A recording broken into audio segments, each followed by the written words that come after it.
I'm Deb White and I'll be your host for today's conversation. Before we begin, I would like to acknowledge the Bundjalung people of the Northern Rivers, where I'm recording from today, and pay my respects to elders past and present. When did writing stop being something you read and start becoming something you feel? When ink turns into gesture and marks begin to hold memory rather than words. Imagine placing your pen on paper, realizing you're not writing words but leaving traces of your breath, your pace, and your presence. Each mark becomes a record of where you've paused, where you've pressed, and where you let go. This is where writing becomes something you inhabit, not something you perfect.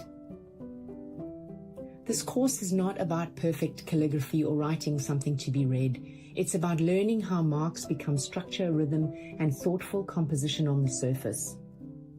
Claire invites artists into a slower, more attentive way of working, where tools, materials, and the hand itself becomes part of the thinking process, and practice becomes a way of seeing rather than performing.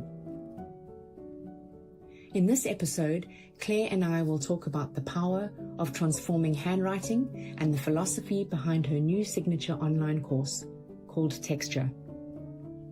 Claire's generosity, clarity, and quiet authority make this a truly special conversation, and I'm so delighted and honored to welcome her into our studio today.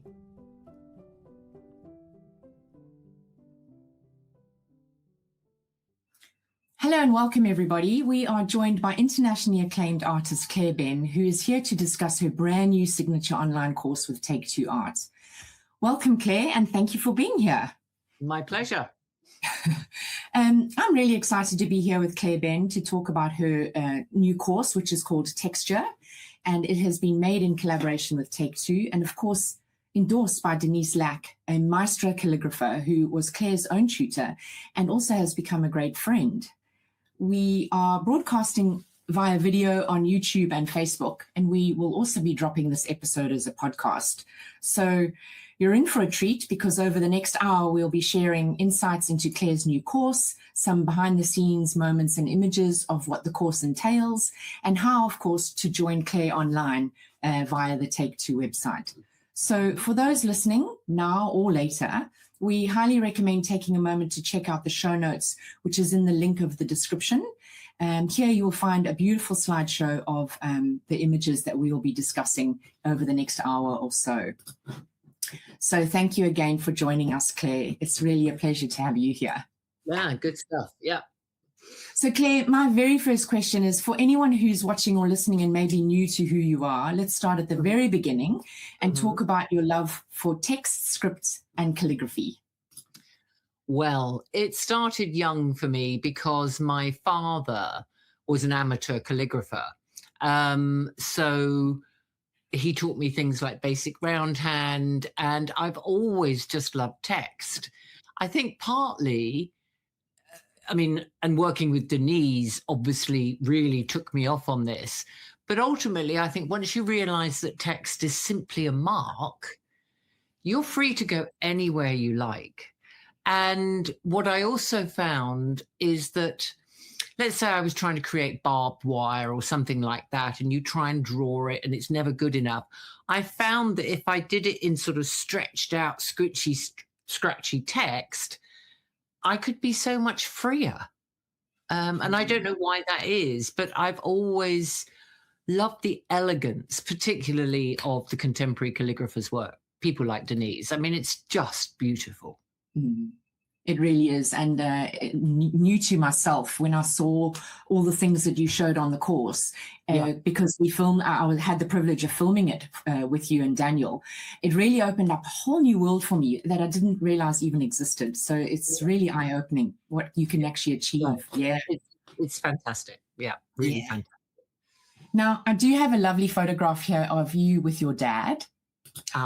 Yes, that's in Puerto Rico and with my brother. Sorry about that. That was the cat. My father didn't start me off quite that young. I was probably about 10 or so, but I couldn't find any digital images of me at 10. So there you go. And I happened to have scanned one. May I just say, I don't think you've changed. Much. So, Claire, what inspired you to develop this course? Well, after I studied with Denise, and that was back in, I can't remember now, 2009, 10, something like that. I began to use it in my work, and I asked her if I asked Denise if she would mind if I took elements into my textile teaching, and she said, no, go for it. No problem at all. And then about 5 years ago, In Stitches asked me if Denise would be interested in teaching. And she said, no, but you do it, Claire. You know what you're doing. That's fine. And then, of course, along came, so I developed the course and ran it for the first time. I think I've run it 4 times now. So that must have been 4 or 5 years ago. And then, of course, along comes Take Two, and Ange was also very struck by Denise's work. And how about Denise doing an online? So I asked her, and she said, no, I don't want to take on any more teaching. In fact, I'm pretty much ready to retire from teaching. But she said, why don't you do it? You know the techniques, you understand, if you like, what I want people to experience. And she also said that there was a benefit to me not being a trained calligrapher, because in a way it's kind of more believable. I mean, Denise can make anything look amazing because she studied for 40 years. And the fact that I'm not a trained calligrapher, I think, proves the point that with a bit of application, anybody can do extraordinary things with their own handwriting.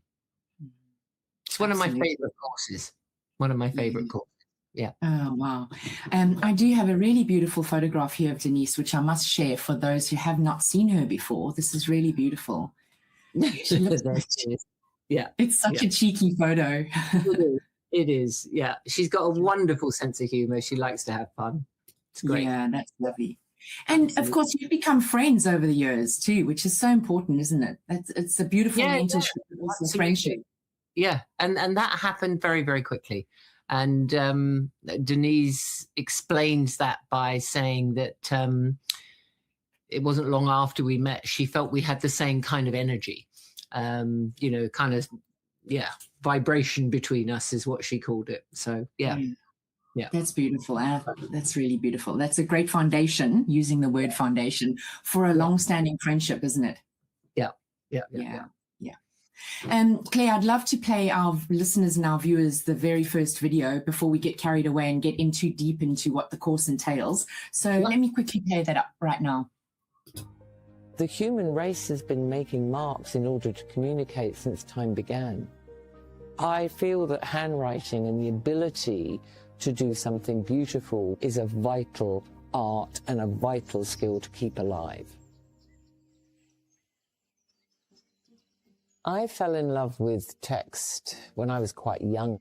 I just loved the quality of the graphic mark on the page, how elegant and expressive and beautiful text can be.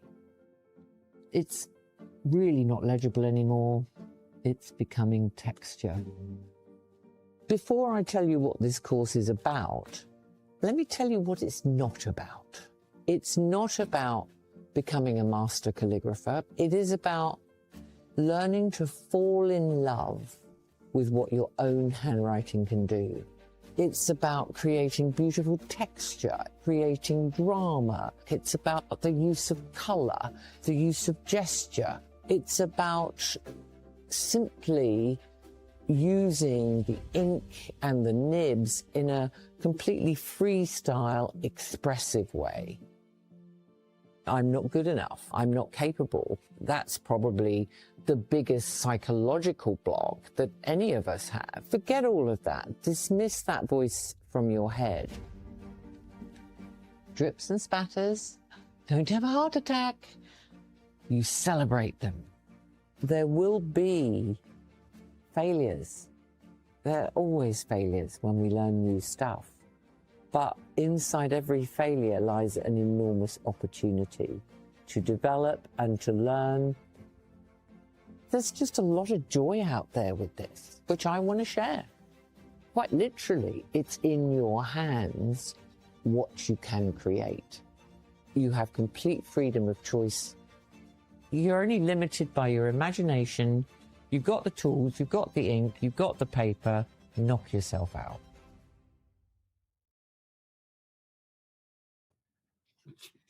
I tell you, I love that. Inside every failure is an opportunity, and I hope everyone is writing that down right now. Yeah, always, always, always. And if you don't fail, you're not trying hard enough. Yeah. Yeah. End of. Yeah, end of. I agree. Claire, you say this course is not about perfection. Let's talk about that. Perfection does not exist. I think it's a burden that we place on ourselves when we compare often our work with other people's. And, you know, if anybody out there who signs up for this, sorry about the cat's tail, compares their own work to Denise's, then they're going to feel they're going to fail. Yeah. But I have seen people who loathe their own handwriting produce quite extraordinary things. So perfection doesn't exist. And let's face it, one man's meat is another man's poison. I've sold work I don't personally like. Yes. You know? Yeah. So there you go. So theme. You do address that, but I hate my handwriting. But as you said, you are limited by your own creative imagination, aren't you? Yeah. The possibilities are literally endless, and we see that on this course. Yeah, absolutely. Yeah. Absolutely. Claire, let's zoom out for a moment, because this is a topic that we all like to talk about. Is what are your thoughts on the demise of handwriting in a tech-driven world, and why does working with our hands still matter? I think it's very sad, the demise of handwriting, because I think people reveal a lot about themselves in their handwriting. I've always been able to almost change mine at will. But it is back to these, isn't it? Whether you're a right hand or a left hand, when we think about the ancient manuscripts, they're just exquisite.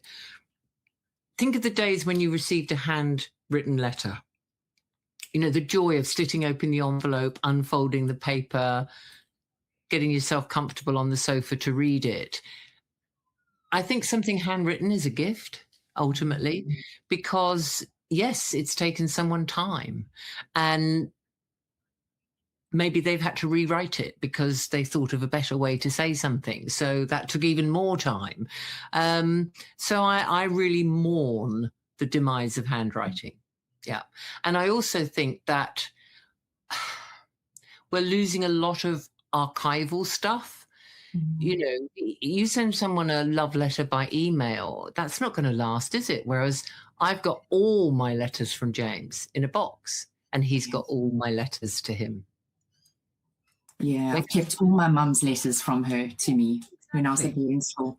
Exactly. And to be honest, when Ange and I are traveling overseas filming, the first place we'd look for is a vintage shop, and we'd go and look for the vintage letters. Yeah. It's lovely. Yeah. There's something very special about that, and it is being lost. I agree with you. It is. You said you're mourning it, and yeah.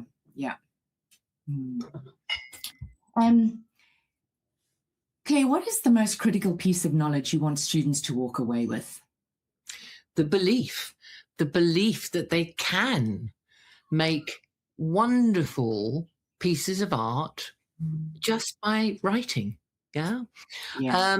I'd add to that to always keep in mind what they're going to learn on the foundation, because the foundation underpins everything. It's the first part of the course, and it is designed to really break the habits that you formed since you learned to write. Yeah. And that's going to be a hard habit to break, but to learn that you can stretch your letters up stretch your letters out, squash them down, pack them together like sardines. You know, when you get to ink, that you can miss the ink. You can use homemade tools, but the key thing is staying with it. Just stay with it. Don't write a couple of lines and toss it to one side, be that the paper or the pen, and say, don't like that. Just stay with it, and your hand and your body and your mind will relax into it, and you can only get better with practice. Yeah. I have a question here from an artist, from Sheila Lacey. I'll just show up the slide for a second. Sheila, thank you so much for your question. Hi, Claire. I have completed and loved your Out of This Earth course last year, and I'm continuing to practice what I've learned. I am really intrigued by your new course, but I worry about starting another course when I still have so much to explore with earth pigments and cloth. So my question is, if I sign up, how much scope is there on completion to combine the two practices for both courses? I really loved the Out of This Earth module that used text, so I can see some crossover, but it appears that the focus in texture is a lot on using ink on paper. That's such a great question, because I'm sure a lot of people may be asking the same question. Absolutely. And by the way, that question was from Kim. Oh, I beg your pardon. Indeed it was. Thank you. It was from, my apology. Kim, thank you for your question. We have another question from Gina later. Sorry. Okay, fine, no problem. It's an interesting one because I work with earth pigments. That's my primary discipline on cloth and stitch. But I've used text in my own work, be that with dyes or discharge paste or whatever, throughout my career, because text is just a mark. Yes, this course is focused on paper because it kind of has to be to learn some of the basic principles and the key approaches. But you are free, excuse me, any individual is completely free to take the techniques into any substrate or any other media. So, as I've said, I have used text with fiber reactive dyes, with discharge paste, with molten wax and a chanting. I've done text on my cupboard doors. I've made blinds with texts. Denise works with ceramicists, works with encaustic artists. So I think the short answer is absolutely it's transferable. And that comes down to your intention. Is text the right thing to use? So I don't use text all the time just because I like it. I use text because it's the right thing to do. It takes my work in the direction I want it to go. Yeah. So I hope that works. And we have got some slides, and I have got some work here of soy, pigmented cloth where I have used text on it. Great. We'll get to those. That's amazing. Thanks, Kate. And I think the key point here is that legibility is not the name of the game. Illegibility is the name of the game. So nothing is illegible. Nothing at all. Yeah. And I think, Claire, we can all agree that developing a personal handwriting isn't always easy, right? No. So I must ask you the question, for you personally, what was the hardest part and what frustrated you the most? Hard is a difficult word. It takes a lot of application and practice. Did I find it hard? No, because I was fascinated by it. Just as I said, these ideas that, I can stretch my text up. I can make it 4 times the size. I can stretch it out long so it looks like a kind of, I don't know, beast has run across the page. Once it sort of struck me that I could do almost anything I liked with it, there was no hardship involved. There was only play and curiosity. Yeah, I was going to say, it's about curiosity, not being judgmental. This is, Yeah. Yeah. And then, Claire, how important is it for you to share your knowledge with others? Now, for those of us who already know Claire and have done several of her courses, we can certainly vouch to that, how much we love teaching. But maybe there are some listeners and viewers here today who don't know you very well. So if you could let us know why teaching is so important to you and sharing knowledge. Teaching is important because for me, there's almost nothing more satisfying than watching people grow, watching people develop, gain confidence, take their work out into the world to be seen. I think we put on this planet to grow, to be the best that we can be. And I've studied with some fantastic tutors in my time, and to be able to pass that on, I think is so important, so important. It's one of the most satisfying things I do. And sometimes I wonder, why do I do so much of it when I also want to do my art? And it's because it feeds me in a different way. And I also learn. To teach is to learn twice. Yeah, I love that saying. You say that often. Yeah. To teach is to learn twice. So, yeah. Claire, what is the most major challenge students may face when developing text-based or texture-driven practice? And how would this course help them through that? Well, to a certain extent, I think I've answered that. I think that the biggest challenge is suspending judgment. The next challenge is knuckling down and doing the work, not rushing through the foundation just because you want to get to black ink or color or whatever. So those are both challenging. And then I think the other challenge is to say to myself, as an artist, or for people to say to themselves, I'm not going to use text just for the sake of it. I might, because I might want to produce artworks on paper, even though I'm a fiber artist. Yeah. I think it's to think about the intention and what role does the text play? Do you want legibility, illegibility? What's the quality of the mark that you are looking for that will help you move your work forward? Great answer. Thank you, Claire. I'd love to start diving into some of the course overview and structure, Claire. So let me play the next video, which is the video that we call About Your Course. Great. You don't learn unless you're doing. You can read every book in the world, but it's completely meaningless until that knowledge is turned into action. Welcome to my signature online course, Texture, where you will be learning to do quite extraordinary things with your own handwriting.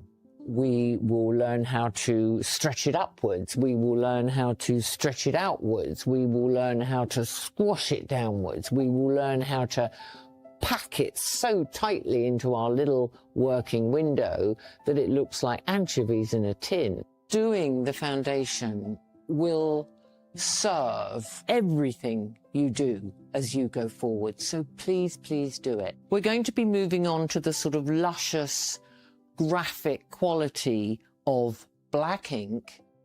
You can do extraordinary things with all sorts of found objects. We're going to be exploring things like adding color blocks, pre-coloring the paper, creating little color blocks as a starting point and then building on them in any way, shape or form. We're going to look at using more than one color of ink at a time, so we can do beautiful, multicolored, blended little compositions.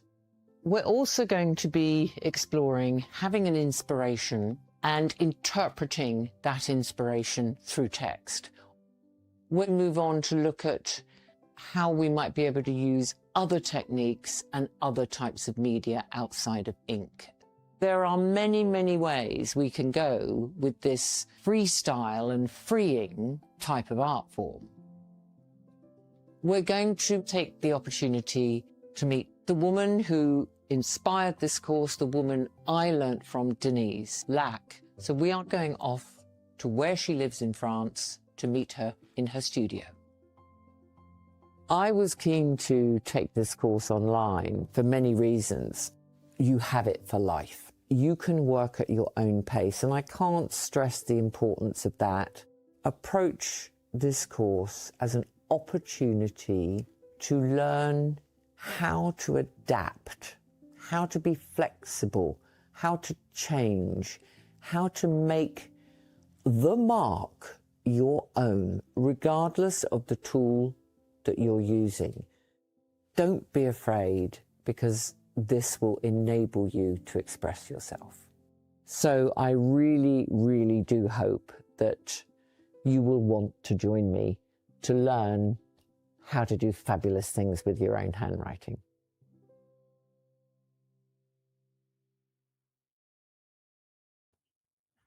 Love that, Claire. Thank you. Really beautiful.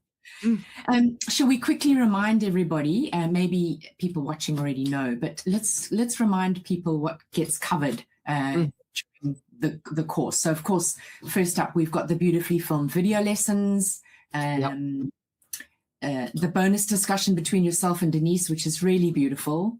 Yeah, they're great. Don't skip those, because there are little nuggets in them from Denise.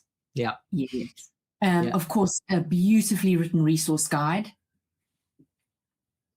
that people can come back to and read over and over again. Lifetime access, which is wonderful because, of course, there's no pressure to rush.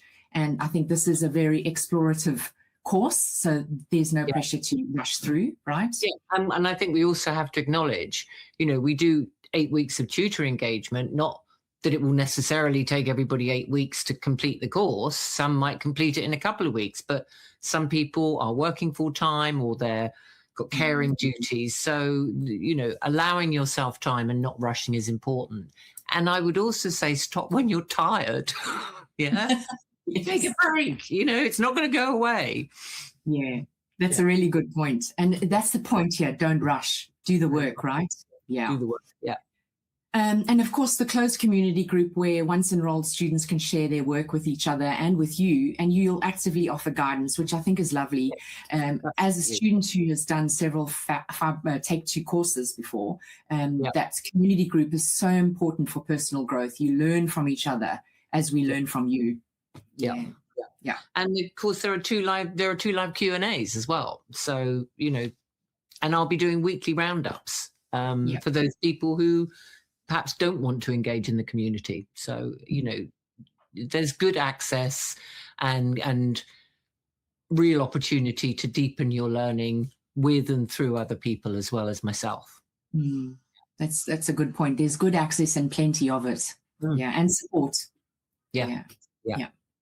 And then, of course, at the end of your 8-week engagement, there's an invitation to an online exhibition, which I personally absolutely love. What a great way to show your work and what you've achieved during the course, isn't it? Oh, and I really encourage people to submit. Really, really do. I always get the physical catalogue as well as looking at it online. And I know that Denise is going to be thrilled when she gets her copy. Absolutely. So I absolutely encourage everybody, just submit. Just submit. If you've never done it before, I know it's scary, but it's an opportunity for you to get your work out in the world and be seen. Absolutely. And there's support, and the students are supported through that exhibition process. There's lots of time. Everyone gets a beautiful video which shows you how to photograph your work. There's lots of support. Yeah. Tons. Yeah. Claire, you start the course with a really wonderful reassurance. If you don't own a fountain pen, don't worry.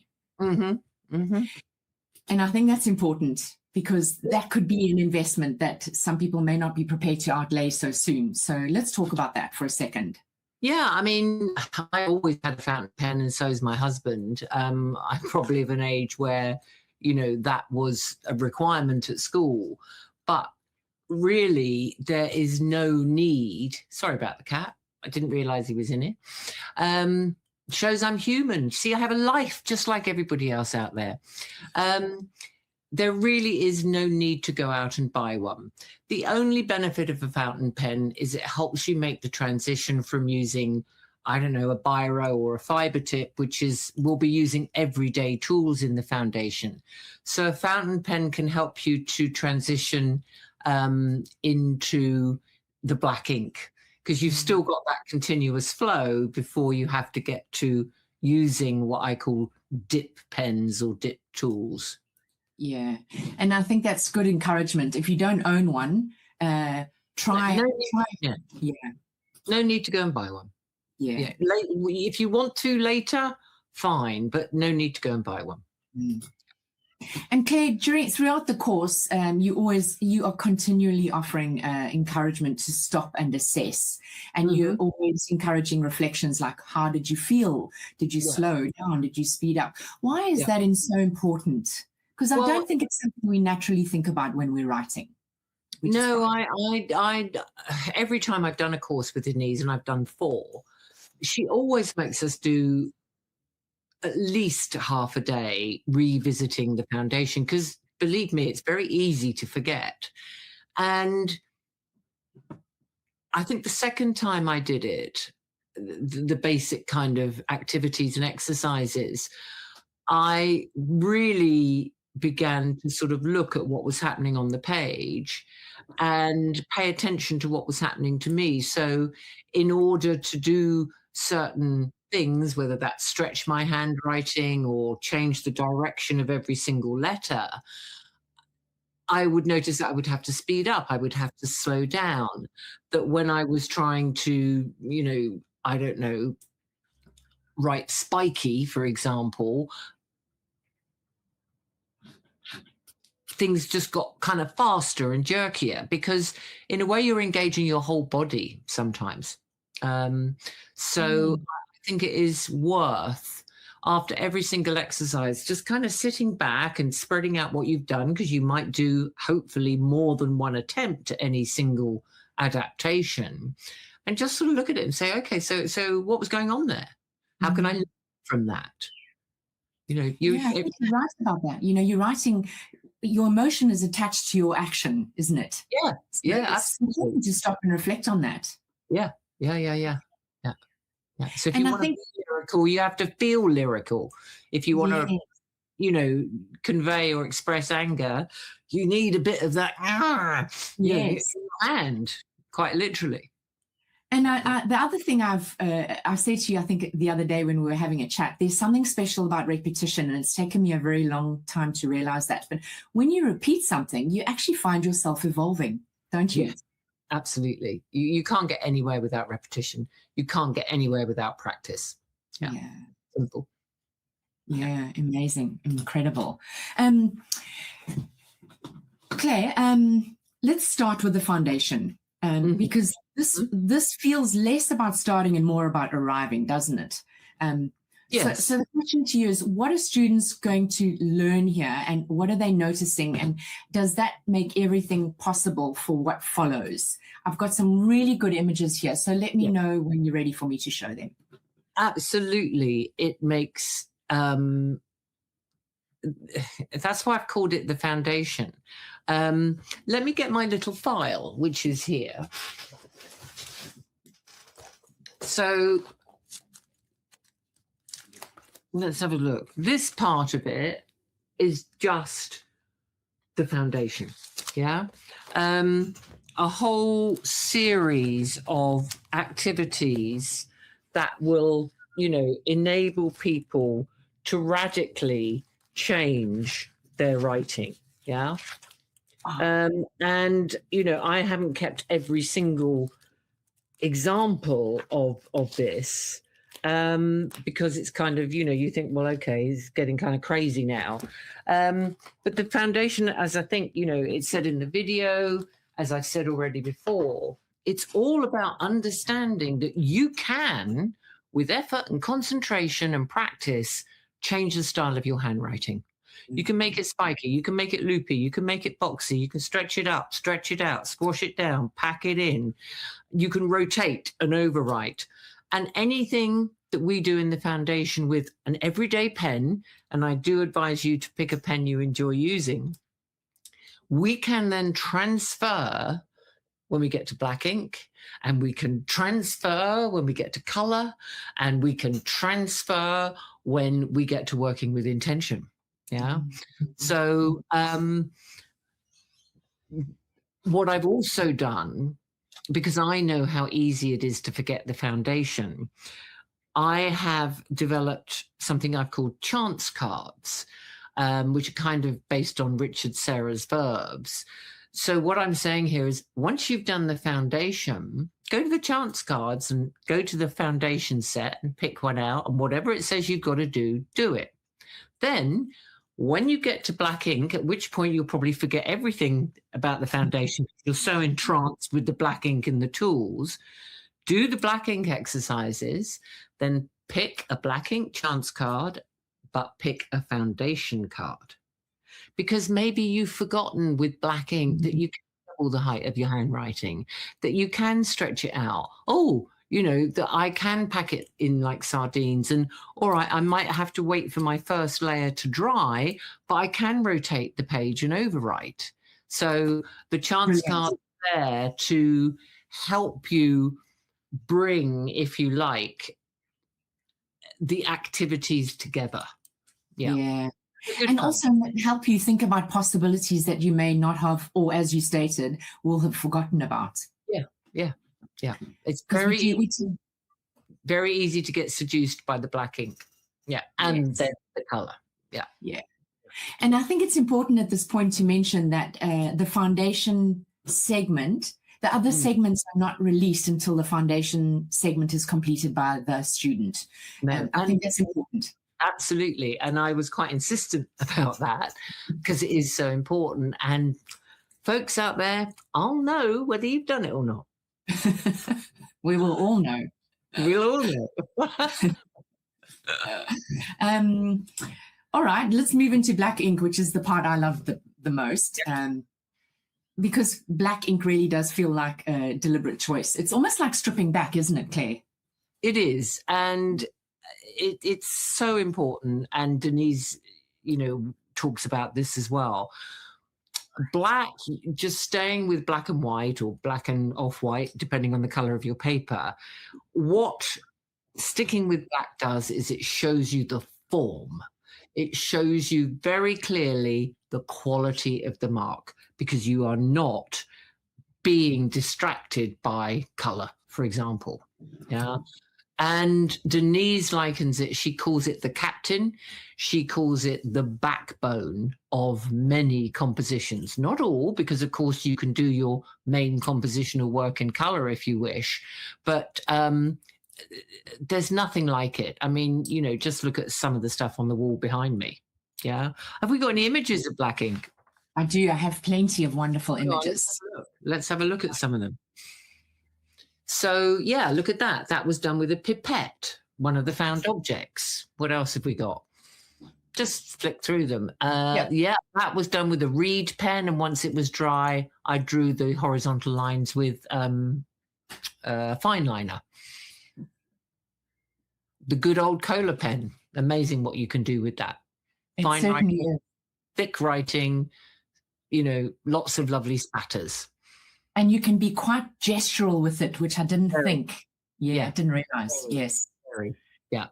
Cola pen again, this time we're diluting the ink to get grayscales. Yeah. Misting it was another one that we saw. What else have we got coming up? Yeah. Grayscales again, layering, rotation, grayscales. Beautiful. All possibilities that unless you've actually watched you filming this, you don't realize about. Yeah. Absolutely. That's a piece of Denise's, going from very small writing at the top, getting bigger and bigger as you go down. Lovely. And then this is the last one. Yeah, this is another one of Denise as well. Just showing how the introduction of that simple compositional red line and the space in between can be so powerful. And I'm pretty sure she did that with a wooden shim. Oh, right. Yeah. A wooden stick, flat stick. Yeah, a shim. Yeah.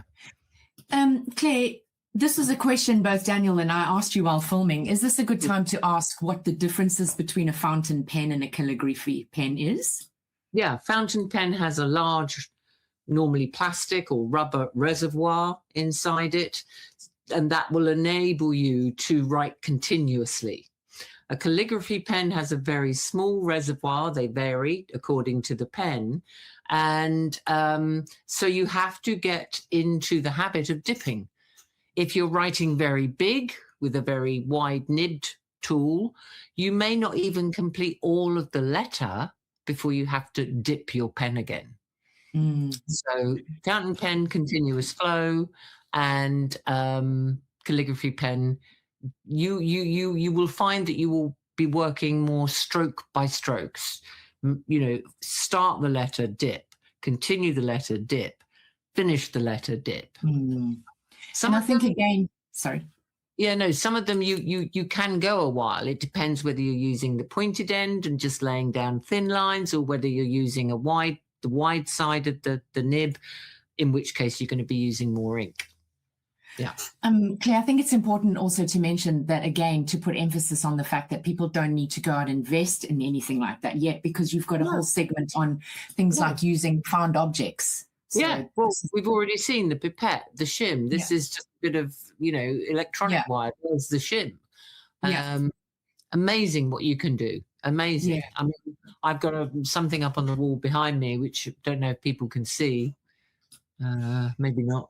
I always get confused. That black one there, that was done with what do you call it? Cable tie, plastic cable tie. Yeah. So, and we made a Twizzler. There were all sorts of things we covered. Yeah, and obviously we'll cover how to make the cola pen. Yeah. Yes. Great. Yeah. Great. Let's talk color. Let's talk color. What are you really inviting students to notice about color, and why does that awareness become so important when the work shifts from practice into interpretation? Well, color is very personal. Color is very linked to emotion, I think. And, let's face it, color is a whole science and discipline unto itself. So I think color, when we start the color chapter, hey, use whatever turns you on, whatever brings you joy. But as you move into trying to do text-based work on personal inspirations, or perhaps even to visually communicate something about the phrase that you're writing, color's got to fit with that. If I'm going to be making a piece about the far northwest of Scotland, I'm not going to be choosing pink. Yeah, I'm going to be choosing those soft greens, those heathers, the browns, and all the different values that every color comes in. So it's vital for interpretive work, vital. If you want people to catch the mood of what it is you're trying to express. It's also really a tool to achieve composition, isn't it? As well as interpretation. Well, we saw that in one of the previous slides, that thin red line. Bang, it drew attention to itself. So absolutely. One of the many tools.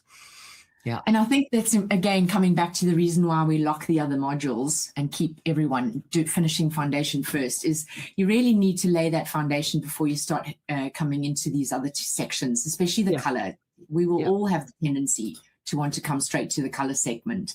But there's a lot in it, I must say. I've got some slides which we can talk through if you want, Claire. Yeah, let's do it. Yeah. I think the good thing is we start with the basics. Yeah, I say learn, any little pot of colored ink that you buy will change dramatically once you start adding water to it. So if we look at antelope brown on the second row, is it a brown? Actually, no, it's a yellow. Yeah, when we understand it like that. And when we look at the amethyst, it could be a navy. It's only until we dilute it that we can see the true kind of violet colors coming through. So color charts are fun to do.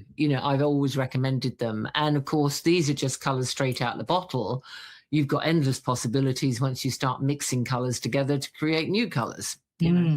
Yes, like this image here. Yeah. Yeah, absolutely. So, as we progress into color, I talk about using 3 to 5 different colored inks, and you've got them in a little palette, and you're just switching from one to the other without cleaning your tool, whatever that might be. And in this instance, I just, before it was completely dry, took a wet paintbrush across it to smear it all out. I'll show some more images. I absolutely love this one. Yeah. But as Denise said, you can go a long way with watercolor if you don't want to start by investing in the colored calligraphy or acrylic inks. That's a really good point. You can work with gouache, you can work with watercolor. I love my little bottles of ink, though, I have to say. Yeah. And then, of course, during the color module segment, there's a lot of different techniques you cover. For example, we do resists. You do. Yeah. So this is masking fluid. So you can shatter your text. Is wax. The next one, is wax, which of course the ink doesn't sit on. It will resist it. So wax is a possibility. Where else are we going? White ink. I adore white ink because it's dry. It doesn't have to stay white. You can put a wash over the top of it and tint it to a very pale, delicate pastel. But white ink can sometimes add as much drama as black ink. It introduces light into the work. And I think that's important, and something I never realized before is that it's not just about writing one layer on one piece of paper. No. There's so many layers that you can interpret on top, but you don't know until you've learned this. Yeah. Yeah. I've got this one as well, Claire. Yeah, that was white ink. So let's think about this. I did the black work first. I then did the white ink with a very wide calligraphy nib. When that was dry, I washed the whole thing, probably with a watered down antelope brown. Yeah, beautiful, beautiful. Yeah. Color blocks. You can start with a color block. That was just stamping with a bit of, foam sponge. And then you respond to what you've got. I was thinking about the soil when I was doing these particular samples, the secrets of the soil. And in fact, it doesn't have to be legible. If you really stare at that, you can figure out what it says, but it doesn't have to be legible at all. And Claire, I think it's important. You've just said that you were thinking about soil. This is where you start encouraging people to think about interpretation. Yes, well, I'm thinking about my phrase because for the foundation, certainly, and it's worth actually sticking. I ask everybody to choose a very short phrase, 3 to 8 words maximum, depending on the length of the word. And I really encourage you to stick with that almost for the entire course. You may find you have to shorten it, or perhaps you'll only use one word. We cover what can we do with just a single word, or indeed one letter or 3 letters, because that enables you to make comparisons. Because you know that your text is the same, but it's going to look wildly different depending on the tool and the approach you're taking. Yeah. And talking about the approach you're taking, something that didn't even enter our minds was the use of tracing paper. So now you've taken your text, you've taken your phrase, and now you're extracting from that using tracing papers. Yeah. So you can turn what are essentially strong shapes into outlines, very lacy, sometimes filigree. And you can also use tracing paper if you're looking to add something on top of a piece of work you've done. You can do some auditions on tracing paper with color or a different style of writing before you actually commit. And what a great way to add another layer of actual meaning to your work, Claire. Yeah. No. Yeah, really, really beautiful. There are many layers in this course. There really are. Yeah, absolutely. And I mean, I'm looking at let's go the other way, the piece behind me. Which way is it? That way? That way. You tell me. The blue, the one underneath Denise's work, that's got 5 layers on it. Oh, yeah, wow. So, yeah. It's not it's just like anything, don't throw out the baby with the bathwater. You'll be amazed what you can do just by developing it and building on it. Yeah. And I think moving on a little bit, having completed the foundation, the black ink and the color segments, students now have a really big range of tools and different approaches at their disposal. Yeah. And this is where you now move them forward with intention, right? Yeah. I guess the next segment that you teach, which is the really exciting, is the culmination of everything they've now learned. Probably not quite yet. Continuing with composition is then followed by, working with inspiration and intention. Yeah. Yes. So we've got some images here that would help, I think. I do. I'll start with this one if you like. Yeah. So this is just, I encourage you to start enlarging some of your text. So if I look at the image on the right, I see, quite a funky lady wearing crazy culottes. Yeah. So just by enlarging a tiny part of your text, which is essentially what Denise has done in the piece hanging on the wall, and then she's added text to it, that can be a start to a whole new composition. Here's a great one. Yeah, so that was a tracing of an enlarged piece of text, which I, traced onto a piece of paper. And it reminded me of a sort of shoreline or estuary.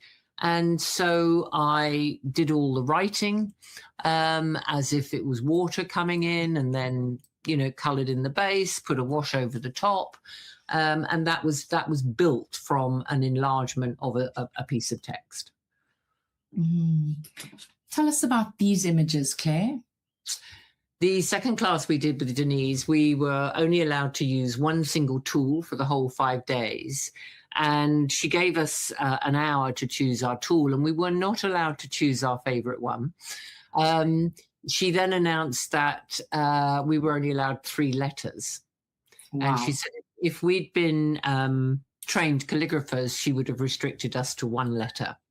And I don't know how many things I was astonished at what I could do with, in this case, a browse ornament nib number 2. I got to the stage where I could make it almost do anything I liked. Yeah. You see, through repetition, you evolve, and through evolving, you find out things. Incredible. And don't be afraid to turn the nib upside down. Use it aggressively, use it gently, use it fast, use it slowly. Each time, it will give you a different result. Yeah. Yeah. Let's talk about this image. Yeah. So this is taking a single word from your phrase, creating it quite large on your paper, and then taking some photocopies of that once it's dry and building on it. So I've got 5 or 6 variations of how I've built on the and that can be a wonderful thing to do. The and is legible, but the rest is not. The rest is simply texture. And this is something that you don't even think about until you're shown it. Yeah, just go round and round. Yeah, yeah. You'll see some wonderful examples from Denise on the course. Wonderful examples. It's not my favorite thing, but I absolutely understand why people love it. Yeah. It's not as easy as it looks either. Yeah, you have to turn the paper if you don't want to ruin parts of your body. And I found just watching you while we were filming, you really are stretching your brain muscle here, doing things you wouldn't normally do. So you're learning all the time. Yeah. And with this particular one, in the center, I started with a fine nib, and then I switched to the Dreaming Dog. Because my aim was to make my writing bigger, with every sort of turn of the spiral. And you have to think about that, because it's very, very easy to just fall into one size or one style. Yeah. I'll move along to these ones. I love this one. I've got a session about developing your own personal symbols or adapting other symbols. So this is an example of an ancient Celtic form of communication called the ogham. I cover how to develop your own alphabet, and give you some tricks as to how to make that easier, because it's remarkably difficult to get away from the alphabet we all know. But I think you were rather entranced when I showed you that particular trick. Very, very much so. And also this technique you showed us. Yeah, that's the one. That's the one. Yeah. Yeah. Love that. But we won't tell them how we started. No. We can't give away too much, Claire. and then just a couple more. I had this image up to show. Yeah. I talk about working on different substrates, different types of paper. This is newspaper glued down onto my 300 gram, mixed media paper. And then I've coated it with a layer of gesso to obscure the text. And the text was about the importance of birdsong. So I did some research about the decline of the bird population and chose the starling and wrote about that decline in the shape of the bird on the little twig. And a lot of the decline is related to the use of pesticides, destruction of habitat. And so I decided to spatter the piece with orange ink because of a pesticide that used to exist called Agent Orange. Oh, right. Yeah. Wow. Yeah. And then I had this last image to share. And of course, wonderful to make, especially for what I call the big zero birthdays, wonderful to make cards for people. And, you can make a Christmas card, you could take a photograph of it, send it off to, I don't know, an organization like Moo, and bang, you've got your personal Christmas card if you, want to send out all to your friends. So this is a card that Denise made for James. Oh, beautiful. Yeah. Yeah. Really beautiful. Yeah. And then Claire, at this point, obviously we're now moving into interpretation, right? And inspiration. Yeah, inspiration. Yeah. Yeah. Shall we talk a little bit more to that point? Can I show the images while you're talking? Absolutely. Yeah. That's the first one. So this is on the left, you see a photo of the Atacama Desert. On the right, you see me beginning to translate that. Now, I'm not being a slave to the image. I'm actually interested in primarily the horizon line. So I did 5 or 6 of these in shades of gray and black before I started with the color, which is the one that you see on the wall behind me. But on the right-hand side, that whole sort of rock face is made up of text. Just layers. Beautiful. And then, of course, carrying on with interpretation. Yeah. So sometimes you might want to start by simply making a mark before going to text. So these are the Maca grasslands up in northwest Scotland. And I just said, right, this time round, I'm going to start with the grasses, in a fairly literal way, and then start playing with text on top of it. But of course, I've made a spelling mistake. I missed out the C, but hey, only a Scottish person would probably know that. We certainly would not have. I've got 2 or 3 of these, and I still haven't found my way with it yet, but every time I do it, I move myself one step closer. I think it's also important to say that it does not need to necessarily be completely representational. There's no reason. I'm not interested in representation. Other people might be, but my preference is abstract. Yeah. Yeah. Sorry, carry on. Trying to get a sense of it across. Yeah. Yeah. And the main, love this. Yeah, I thought we had my favorite one of these with the spiky. Is there another main? Yeah, yes, this is my favorite. So this is taking your phrase, and the first class I did with Denise, I chose a rather long line of a poem about a horse, which was, and his mane shone like the imperial purple. And we were restricted to black because purple obviously would have been a way for me to go to interpret that phrase. And she said, no, I want you to think about, what is the phrase? So for me, it was about the horse. So I began to think about the arch of the horse's neck and obviously the mane. And sometimes manes are cut quite short. Other times they're left sort of long and wavy. So that was, one interpretation I did around that phrase. Yeah, you have to really, think about really it. beautiful. You have to think about it. Yeah, here's a good one, which is spaghetti in a bowl. Yeah, if food's your thing, how can you use text? So all the spaghetti is text. I've just stretched it out. I think I wrote the word spaghetti. I can't remember. Yeah, that's great. Claire, moving on, you cover, which is such a wonderful segment, what we call other techniques, media and possibilities for text. And I think this is really an exciting segment, right? Mm-hmm. You cover screen printing, rubbing, ceramics, block printing. I don't show you how to do it. I don't show students how to do it, because if I were to do that, the course would get ridiculously, would take us the rest of our lives to complete it. It would become too cumbersome. But what I'm trying to do here, let's look at the slides, is just show what the possibilities are. Mm-hmm. So let's have the first. I think you've given everybody by now a really good foundation. They've got good tools. This is now about really thinking for themselves and going into the endless possibilities. So I'll start with this image. So I've used wax resist for the X's. I've used a thermofax, which is like a small slip screen for the background texture. And in this instance,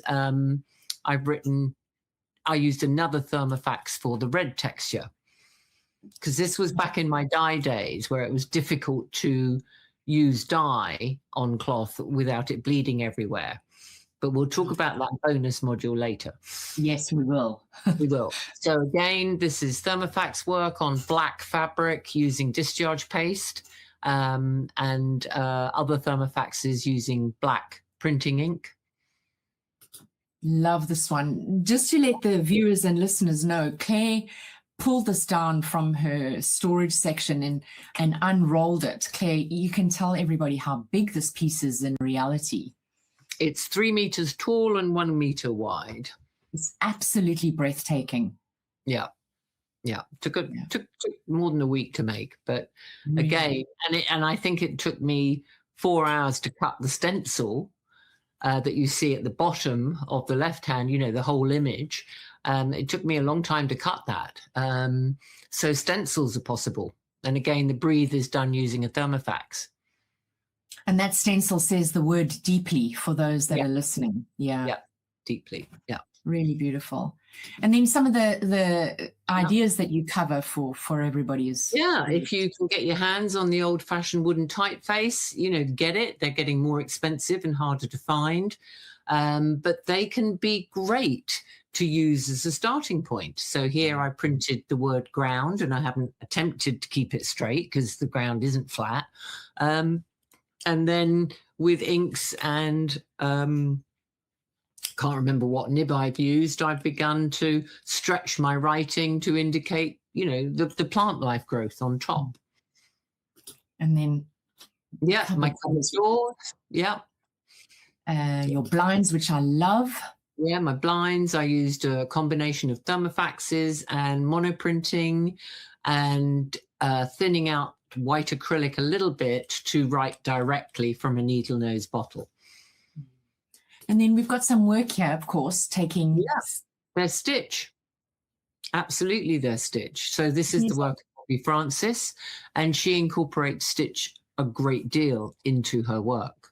So these are some samples that she's working on for a new idea she's had.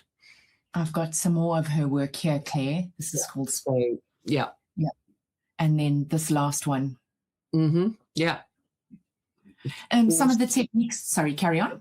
Yeah. Well, I was going to say it's all stitched. Yeah. Yeah. And then, of course, some of the techniques we cover again, rubbing. Yeah. We all remember going down to the graveyard in our little school crocodile with our crayons and our paper to take rubbings. And rubbings can be a great way to start.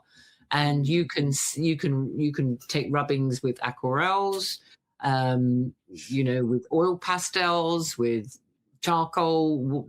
I'm using a massive graphite stick, and if necessary, you can then seal them and start developing stuff on top of it. Great idea. Yeah. Yeah. And here we have Denise writing on pebbles. Yeah. She'll talk about that in a bit more. She doesn't demonstrate it, but she gives a couple of tips on how to do it. But it does take practice. The possibilities are endless. Look at these. 150 boxes that she did. Incredible. Just amazing. Yeah. And then, of course, onto ceramics. Denise loves to collaborate, so she collaborates a great deal with a Raku ceramicist. So these are a couple of examples. And of course, the fire adds its own drama to the work. So she's worked with encaustic artists, she's worked with a painter, ceramicists, stitchers, all sorts. All sorts. Yeah. So sorry, carry on. Sorry, Claire. No, put the lamps back up. She's made lamps. Yeah. There is truly a place for text in almost any discipline. So if we think about perhaps a well-known artist, Cy Twombly, he uses asemic writing, which I also touch on the course. You know, so text. There are some fantastic contemporary calligraphers out there. Text in itself can be the art form or can add to your composition and help you to express yourself. And in the resource guides, you give some really beautiful book recommendations as well. There's some really great books in there of other artists. Yeah. And I list some of the contemporary calligraphers I know because their websites are great for looking at, providing we can all suspend judgment about our own work because, you know, they've all got 10, 20, 30, 40, 50 years of disciplined traditional calligraphy under their belt. So we will potentially never quite match that, but it doesn't matter. We can still produce extraordinary stuff. Yeah, I think that's the key thing. Hey, absolutely. Yeah. And then, of course, we couldn't do this course without a little bonus for everybody. Absolutely. Yeah. So why was this bonus so important to include, Claire? It was really important for me because I think, as I alluded to earlier, when I was working with dyes, you can't use a liquid media, you know, a runny media on cloth without it bleeding. So it was only when I began to use a soy protein on my linen with pigments and began to use liquid soy pig paint that I thought, oh my God, the treatment by treating your cloth with soy protein or soy milk, it's the equivalent of a prime with acrylic, but it's not as stiff, it's still stitchable, and you can use liquid media on it without anything bleeding. So do we have the pictures or shall I show these? I have the pictures, but it's always nice to see the real thing too. Yeah. So they're mounted on foam core board and waiting to go to the framers. So the base of this is earth pigments, and the writing is in ink. So that was one. And here's another one that's waiting to go to the framers. So this one, let me just pop back to this one again. This one I used a ruling pen from handwriting, and I have given a very comprehensive supplier list. And then this one, I used a dreaming dog. Can't remember the number, but it's the widest one they do to produce this one. But again, the background of all of this is pigment and soy. And then in this instance, I chose to use ink on top, but you can equally use liquid soy pig paint. So for me, it's an opportunity to share with people that you can almost turn a piece of cloth, or you can treat a piece of cloth, and in treating it with the soy milk, or indeed the pigments, if you've done Out of This Earth, you can make it behave more like paper. You can use liquid media without the bleed. And that's been a revelation to a lot of my students who are still working with dyes and things like that. I was just going to say, I can hear every student that I've done an Out of This Earth course with saying, oh, I now know what to do with all my fabrics that I wasn't sure what to do with. Maybe, yeah. I mean, obviously you can prime with acrylic medium, but that's going to be a lot stiffer and a lot harder to stitch if you're into stitching. But, you know, of course you can prepare or prime your cloth with acrylic as well. And then liquid media won't run on it. But if you like working with dyes and then you want to add text directly with your hand without having to go to a screen or a thermofax or a needle nose bottle, then treating the cloth with soy protein will enable you to do that. Yeah. Yeah. Should I put those two images back up quickly, Claire, for everybody to? Yep. It's always hard for me. Yeah, there we go. Yeah, I haven't titled this one yet. Kind of reminds me of a beach hedge. It's beautiful. So is this one. And this one I've called hedge because it is a hedge. I'm glad that you had the real ones there to show us, because so often on the slides you don't get a visual of how big they are. Yeah. No, I can supply. I'm working relatively small at the moment for a show called 10, which is 10 years of the gallery, and there's 10 artists. So Anne said, don't give me any enormous bits of work because I can't get you all in. Oh, here comes the cat again. So Claire, as we come to the end, what would you say to a nervous beginner? Now, to be honest, no one should be nervous after watching this, I wouldn't think, but you never know. There will still be people out there with some apprehensions. I would say trust that you can do it. Let go of, limiting beliefs.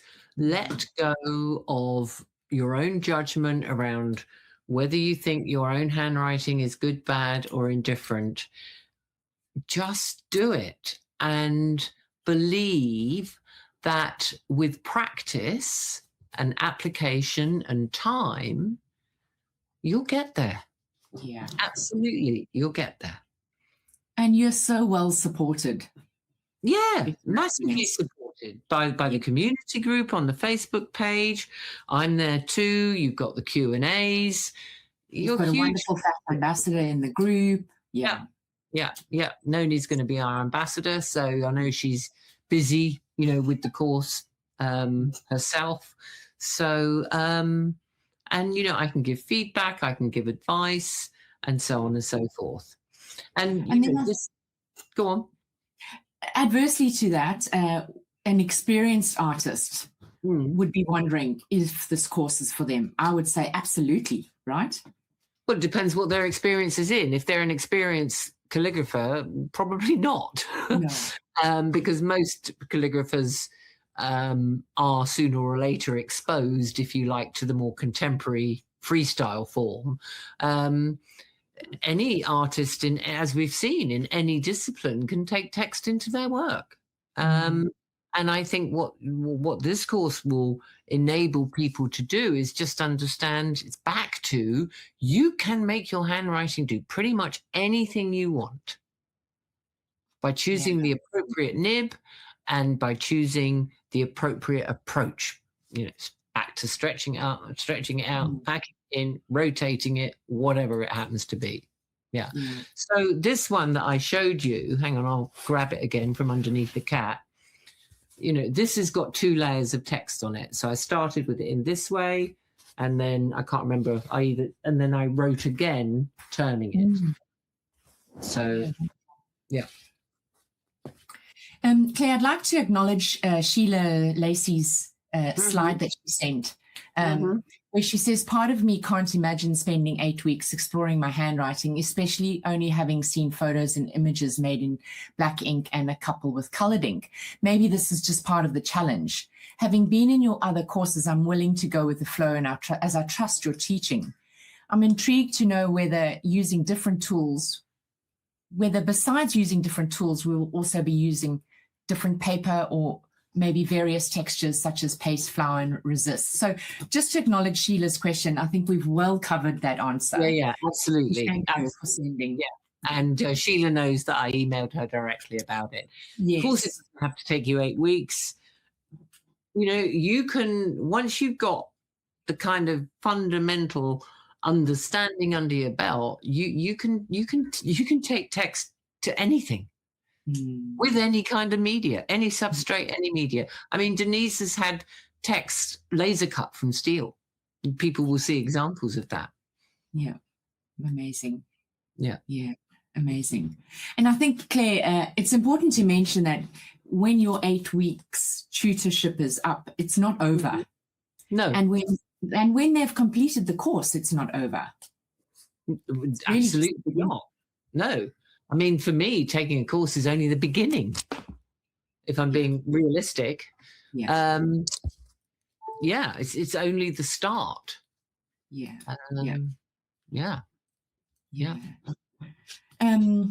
Claire, is there anything else you'd like to add? We've got time to play that last video, which I'm really excited to show everybody. Okay, sorry.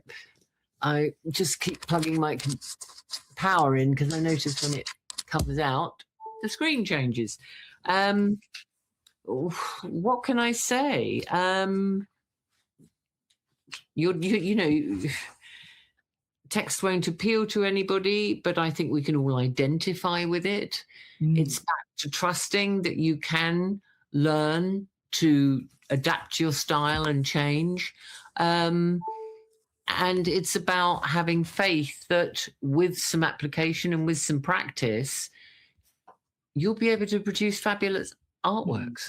I mean, I'm actually going to start framing some of my text-based, paper-based work and putting it out there. Why not?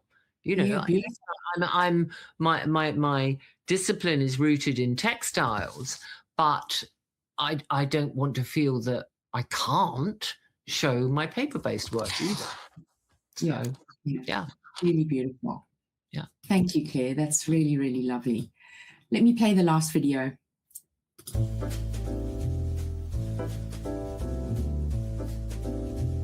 I think a common myth with working with text is people have this belief that somehow it's got to be legible. They get stuck on it as being text rather than an expressive mark. It doesn't have to have meaning. It doesn't have to be legible.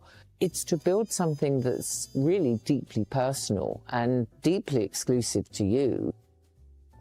Text is important to me. My father was an amateur calligrapher, and he taught me the basic forms and roundhand from quite a young age. For me, an individual's handwriting can reveal quite a lot about them. My main inspiration is wild and empty and desolate landscape, and I am most proud of giving myself permission to do the quiet, spare, minimalist, reductive work I wanted to do. When I'm in my studio, it's a place of solitude, of focus. It's a meditative space. It's a place where I do enter the flow state. I absolutely love problem solving, and I think problem solving is such a huge part of creativity. I've taught most of my life in one way, shape or form. I love to see people grow. I love to see people develop. I love to see people get excited. I love to see people get inspired. There is nothing more satisfying than seeing an individual evolve and develop. It's about growth at the end of the day. That's what we're here for, to grow, to be the best that we can be.